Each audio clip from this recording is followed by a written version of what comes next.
وآلہ الکرام وابنہ الکریم وبارک وسلم صلی علیہ صلاۃ وسلام علیک یا رسول اللہ صلی اللہ تعالی علیہ وسلم۔ کل آپ نے سنا کہ بنی اسرائیل خود اپنے لوگوں کو، زمانے والوں کو نبی آخر الزماں صلی اللہ تعالی علیہ وسلم کی آمد کی خوشخبریاں سناتے تھے، ان کے اوصاف بیان کرتے تھے اور خبریں دیتے تھے۔ لیکن جب حضور علیہ السلام تشریف لے آئے، جلوہ فرما ہو گئے، تو ان لوگوں نے ان کا انکار کیا۔ اس انکار کی وجہ کیا تھی؟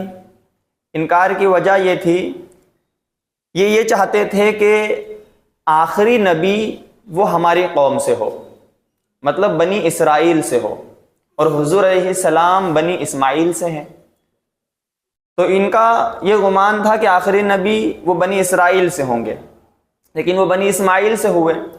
تو حسد کی بنیاد پر انہوں نے اللہ کے اس نبی کا انکار کر دیا، قرآن مجید کا انکار کر دیا، اللہ کے دین کا انکار کیا۔ اب جب دین کا انکار کیا تو نتیجہ کیا ہوا کہ یہ کھلے کافر ہوئے اور ان کا ٹھکانہ اللہ کریم نے جہنم بنا دیا۔ مسلمانوں، ان کے اندر یہ چیز کیوں آئی؟ برادری کی محبت میں، مطلب یہ ان کے دلوں میں دنیا کی محبت ایسی بس چکی تھی اور برادری کی محبت ایسی ان کے دلوں میں آ چکی تھی کہ یہ سارے لوگوں کو حقیر سمجھتے تھے اور اپنے آپ کو سب سے بڑا سمجھتے تھے کہ سب سے برتر ہم ہیں، سب سے بڑے ہم ہیں، اور پورا زمانہ سب حقیر ہیں۔ بنی اسرائیل سب سے معزز ہیں، اس کے علاوہ کوئی کتنا ہی پرہیزگار کیوں نہ ہو وہ ہم سے کمتر ہے، یہ ان کا نظریہ تھا۔ آج ہمارے معاشرے میں بھی ایسے ہی نظریے قائم ہو چکے، ہمیں اس سے بچنا چاہیے۔ لوگوں کے درمیان ہم اپنی برادری پر فخر محسوس کرتے ہیں اور دوسروں کو ذلیل سمجھتے ہیں، تو ہمیں کسی کو ذلیل نہیں سمجھنا ہے، اپنے آپ کو بہتر بنانے کی کوشش کرنا ہے اور دوسروں کو بھی اللہ کا بندہ سمجھنا ہے، کسی کو حقیر نہیں سمجھنا چاہیے۔ اب اس بات کو ذہن نشین رکھیں اور قرآن کا یہ فرمان سنیں۔ بسم اللہ الرحمن الرحیم، اللہ کے نام سے شروع جو نہایت مہربان رحمت والا ہے۔ بئس ما اشتروا به انفسهم ان يكفروا بما انزل الله بغيا ان ينزل الله من فضله على من يشاء من عباده فباءوا بغضب على غضب وللكافرين عذاب مہین۔ انہوں نے اپنی جانوں کا اتنا برا سودا کیا کہ اللہ نے جو نازل فرمایا ہے اس کا انکار کر رہے ہیں۔ اللہ فرماتا ہے انہوں نے اپنی جانوں کا اتنا برا سودا کیا کہ اپنے ایمان کو کفر میں بیچ دیا، یعنی ایمان کو کفر کے عوض میں انہوں نے بیچ دیا، اپنی جانوں کا اتنا برا سودا کیا کہ اللہ نے جو نازل فرمایا ہے اس کا انکار کر رہے ہیں۔ اب اس انکار کی وجہ کیا تھی؟ اللہ بیان فرماتا ہے اس کی وجہ یہ تھی کہ اس حسد کی وجہ سے کہ اللہ اپنے فضل سے اپنے جس بندے پر چاہتا ہے وہی نازل فرماتا ہے۔ مطلب ان کا گمان یہ تھا کہ اللہ تعالیٰ نے دوسری قوم سے نبی کیوں چنا، بنی اسماعیل سے نبی کیوں چنا، ہمارے ہی درمیان سے نبی چننا تھا۔ یہ اللہ پر گویا اعتراض کر رہے تھے۔ تو اللہ فرماتا ہے انہوں نے یہ حسد کیا، اور اس حسد کی وجہ سے یہ اس کے مرتکب ہوئے کہ اللہ نے ہمارے درمیان سے نبی چننا تھا، بنی اسماعیل سے نہیں چننا تھا۔ تو اللہ فرماتا ہے انہوں نے ایسا کیا تو یہ لوگ غضب پر غضب کے مستحق ہو گئے، یعنی انہوں نے اللہ کی ناراضگی کو، اللہ کے غضب کو دعوت دی اور یہ غضب الہی کے مستحق ہوئے اور اللہ کی رحمت سے دور ہوتے چلے گئے۔ اور اللہ فرماتا ہے اور کافروں کے لیے ذلت کا عذاب ہے، جو اللہ کا انکار کرے، اس کے نبیوں کا انکار کرے، ان کو شہید کرے اور پھر اس کی کتابوں کا انکار کر دے، تو پھر اللہ فرماتا ہے وہ کافر ہے، اور ایسے کافروں کے لیے اللہ نے ذلت کا عذاب تیار کر رکھا ہے، کیونکہ عذاب یہ ذلت ہی ہے۔ جو عزت والا ہے اسے اللہ عذاب نہیں دے گا، اسے تو جنت عطا فرمائے گا، اور جو عذاب نار کا مستحق ہوگا وہ ذلیل و خوار ہوگا، زمانے میں بھی رسوا ہوگا اور اس کی آخرت بھی برباد کر دی جائے گی۔ وَإِذَا قِيلَ لَهُمْ آمِنُوا بِمَا أنزل الله قالوا نؤمن بما أنزل علينا ويكفرون بما وراءه وهو الحق مصدقا لما معهم قل فلم تقتلون أنبياء الله من قبل إن كنتم مؤمنين۔ اور جب ان سے کہا جائے کہ اس پر ایمان لاؤ جو اللہ نے نازل فرمایا ہے، ان سے کہا جائے کہ اللہ کی کتاب پر ایمان لے آؤ، تو کہتے ہیں، کیا کہتے ہیں؟ ہم اسی پر ایمان لاتے ہیں جو ہمارے اوپر نازل کیا گیا، مطلب توریت پر ایمان لاتے ہیں، اس کے علاوہ ہم کسی دوسری کتاب پر ایمان نہیں لائیں گے۔ ان کا مطلب یہ تھا یہودیوں کا کہ ہمارے نبی موسیٰ علیہ السلام، ان پر توریت نازل ہوئی تو ہمارے لیے توریت آئی تو ہم تو صرف توریت پر ایمان رکھیں گے، اس کے علاوہ کسی کتاب پر ایمان نہیں رکھیں گے۔ اللہ فرماتا ہے اور وہ توریت کے علاوہ دیگر کتابوں کا انکار کرتے تھے، انہوں نے سب کا انکار کر دیا، حالانکہ وہ قرآن بھی حق ہے، ان کے پاس موجود کتاب کی تصدیق کرنے والا ہے۔ یہ قرآن کا انکار کر رہے ہیں، اگر قرآن نہ ہوتا تو خود ان کی کتاب کی تصدیق نہ ہوتی، لوگ اسے جھوٹا سمجھتے کیونکہ سب بشارتیں اس کی دے رہے تھے، تو اگر یہ نہ آتا تو تمہارا دین مشکوک رہتا، تمہاری کتاب مشکوک رہتی اور لوگ اسے جھوٹا سمجھتے، اس پر یقین نہیں کرتے۔ تو یہ قرآن تو وہ ہے جس نے تمہاری کتابوں کی تصدیق کی ہے اور تم اسی کا انکار کر رہے ہو۔ تو اب آگے اللہ فرماتا ہے در حقیقت تم یہ بول رہے ہو نا کہ ہم صرف توریت پر ایمان رکھتے ہیں، تمہارا توریت پر بھی ایمان نہیں ہے، قرآن کا تم انکار کر رہے ہو، دوسری کتابوں کا انکار کر رہے ہو اور یہ کہہ رہے ہو کہ ہم تو صرف توریت پر ایمان رکھتے ہو، تو اللہ فرماتا ہے تمہارا توریت پر بھی ایمان نہیں ہے۔ کیوں؟ اللہ آگے فرماتا ہے اے محبوب تم فرما دو کہ اے یہودیو اگر تم ایمان والے تھے تو پھر پہلے تم نے اللہ کے نبیوں کو کیوں شہید کیا؟ انہیں شہید کیوں کرتے تھے؟ کیونکہ توریت میں تو یہ حکم تھا کہ نبیوں کی اطاعت کرنا ہے، ان کی فرما برداری کرنا ہے، ان کے حکام کو مان لینا ہے، ان کی باتوں کو تسلیم کر لینا، انہیں قتل نہیں کرنا، اور تم نے انہیں شہید کیا، تو تم نے توریت کی بات پر بھی کون سا عمل کر لیا؟ تمہارا عمل بتا رہا ہے کہ تم نے توریت پر بھی ایمان تم نہیں لائے اور تم نے توریت کا بھی انکار کیا۔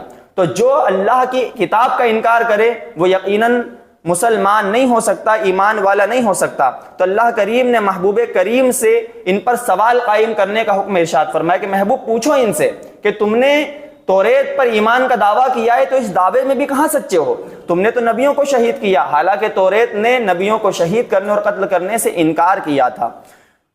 اب اس کے بعد یہاں پر جب ان سے سوال کیا گیا تو نتیجہ یہاں محذوف ہے، مطلب یہ کہ جب سوال ہوا کہ تم نے نبیوں کو قتل کیوں کیا تو یہ کہہ سکتے تھے کہ موسیٰ علیہ السلام کا زمانہ بڑا طویل بہت لمبا گزر گیا، اب اس کے بعد ان کے احکام ہم نے بھلا دیے اور ہم نے غلطی کی اور غلطی سے نبیوں کو شہید کر دیا، یہ عذر پیش کر سکتے تھے۔ تو اللہ نے ان کے اس عذر کو بھی باقی نہ رکھا اور پھر انہیں سب سے پہلا حضرت موسیٰ علیہ السلام کے دور کا یہ واقعہ بھی یاد دلایا۔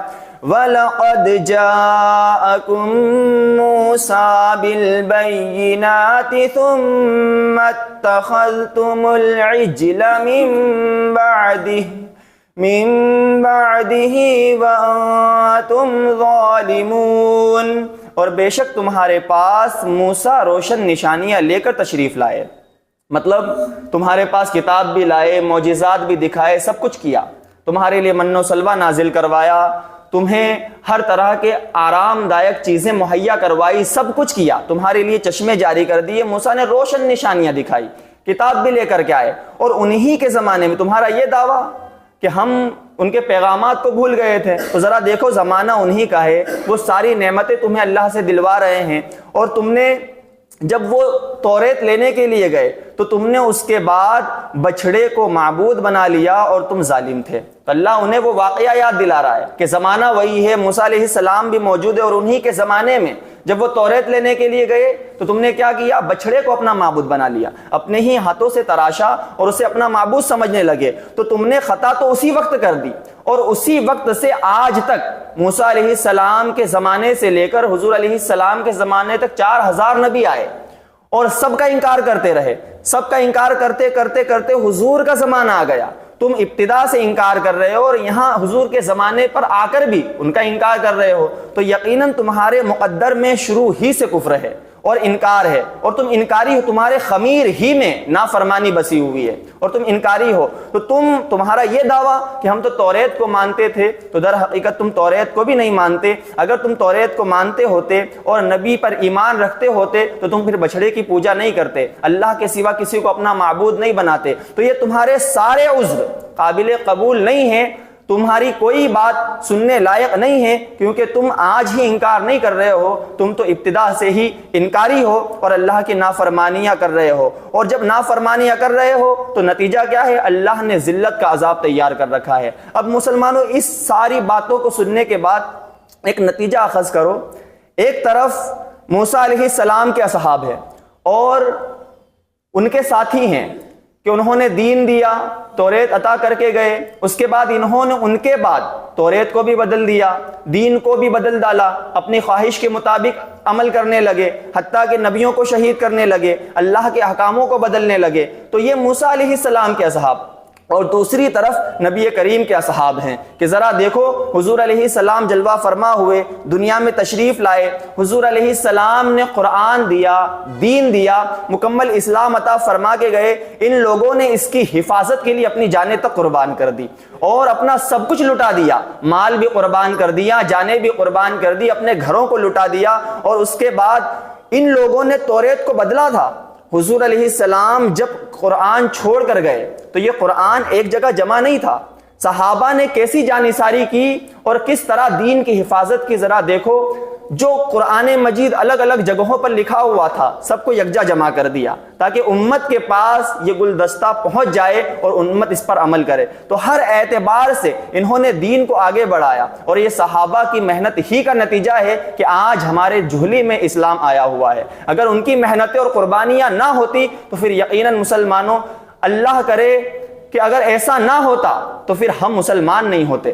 یہ انہی کی قربانیوں کا نتیجہ ہے کہ انہوں نے اسلام ہم تک پہنچایا، اور ہم اللہ کا کلمہ پڑھنے والے، حضور علیہ السلام پر ایمان لانے والے اور اللہ کی کتاب کو ماننے والے ہیں۔ یہ صحابہ کی قربانیوں کا نتیجہ ہے۔ تو ایک طرف اصحاب بنی اسرائیل ہے اور دوسری طرف اصحاب نبی علیہ السلام ہے، تو کتنا بڑا فرق ہے۔ تو ہمیں بھی مسلمانوں ان کی ان سیرتوں سے یہ درس حاصل کر لینا چاہیے کہ ہمیں بھی حق کا ساتھ دینا ہے، اور ہمیشہ اپنے اعمال سے قرآن جو ہم سیکھتے ہیں اسے اپنے زندگی میں بسانا چاہیے، اور ہمارے اعمال سے قرآن کی جھلکیں وہ نظر آنا چاہیے، اور لوگوں کو ہمارے وجود سے قرآن کی نشانیاں وہ ظاہر ہونا چاہیے۔ ہم عمل کریں گے تو انشاءاللہ ہمارے لیے آخرت میں بہتری ہے، اور اگر عمل نہیں کریں گے تو پھر یقیناً مسلمانوں ہمارے لیے بھی کہیں اللہ عذاب کا ٹھکانہ نہ بنا دے۔ اب دیکھو، ان لوگوں نے انکار کیا، توریت کو بدلا، دین کی حفاظت نہیں کی، تو اللہ فرماتا ان کے لیے ذلت کا عذاب ہے، وَلِلْكَافِرِينَ عَذَابٌ مُّهِينٌ۔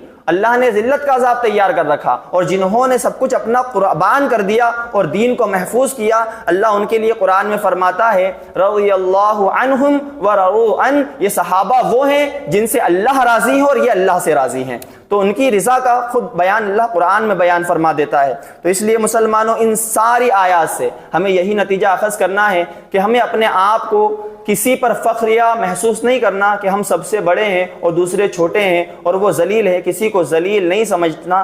حسد کی ابتدا یہیں سے ہوتی ہے کہ ہم اپنے آپ کو بڑا سمجھے اور دوسرے کو چھوٹا سمجھے، اپنی قوم کو بڑا سمجھے، دوسری قوم کو چھوٹا سمجھے، اور اس کے بعد اپنی برادری کو بڑا سمجھے اور دوسری برادری کو چھوٹا سمجھے۔ سب کو اللہ کا بندہ سمجھیے اور اپنے آپ کو بہتر بنانے کی کوشش کیجیے، انشاءاللہ العزیز ہم بہتری کی طرف آئیں گے۔ اگر اللہ نے کسی بھی بندے کو کوئی فریضہ عطا فرمایا ہے اور اس کا انتخاب کیا ہے کہ یہ بندہ دین کی فلاں ذمہ داری نبھائے گا، تو دین کا کام اللہ کے چنندہ بندے ہی کرتے ہیں۔